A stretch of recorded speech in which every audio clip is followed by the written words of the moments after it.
Sobriety is superb, getting down to the core of the matter. I'd like to talk about some of the reasons why people might drink heavily. Many people try to wash away pain and suffering that they've experienced in their childhood, or possibly a childhood, teens, and adult life. In order to move on to a place of healing, there's a few things that have to take place. And what I'm going to say may not go in line with some of the theories that different organizations have, like AA and Celebrate Recovery and a lot of the religious denominations. Those organizations and groups often talk about asking people that you've hurt for forgiveness. And that's true. If you've really done something horrendous to somebody, yeah, that should be on the radar of something that you need to take care of. But before that, before you go back and you start talking to people that you've hurt, we need to get to the core of the matter about something. Many times people were raised in a home with a narcissist, flying monkeys, enablers, emotional, physical, sexual abuse. Sometimes all three of them. How in the world do you expect yourself, as a normal spiritual being, to thrive if you haven't confronted those things? How can you expect yourself to continue communicating with not only the people that abused you, but the flying monkeys and the enablers that witnessed the whole thing and chose not to stand for truth? You still go to these family functions. You still keep in touch with these people. You still share what's going on in your life with them because you feel that you have to forgive and forget. Absolutely not. Before you can heal, if no one has told you this in the past, you may be angry and trying not to accept that reality.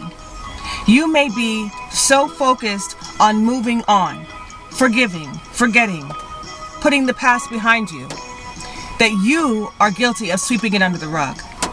Unintentionally, possibly. But you can't run from this.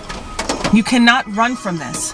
You can't hide behind a drunken stupor, blacking out, going out, trying not to think about these things, and think that you are somehow going to just miraculously get past it. Why? Because you forgave them? We need to be clear about something. Healing comes in different forms, but I am absolutely against feeling that I have to pretend, along with the pretenders, that everything was fine in a situation that was horrendous, unfair, abusive. Just because it happened in your childhood and you're an adult, don't think time washes away wounds and heals. Just things happen. 20 years have passed. You should get over it. It's that exact attitude that causes a lot of people to drink and try to mask their pain and self-medicate. So on this journey to sobriety, you need to be 100% honest with yourself. Are there people in your life that you need to either confront and separate from for a time being, or just not confront? And they call it no contact for a reason. Go absolutely no contact. The people that enabled the narcissists and the abusers in your past, they need to be held to account. You can't look the other way while somebody's being abused, and now 20 years, 15, 30, 40 years later, you get a free pass because time has passed and, we're all adults now. It's time to hold the flying monkeys accountable too. They might call just to check up on you and see how you're doing and report back to the narcissist or the abuser. If you really want to be sober, if you really want to heal, you have to make a decision. Is my life worth their life?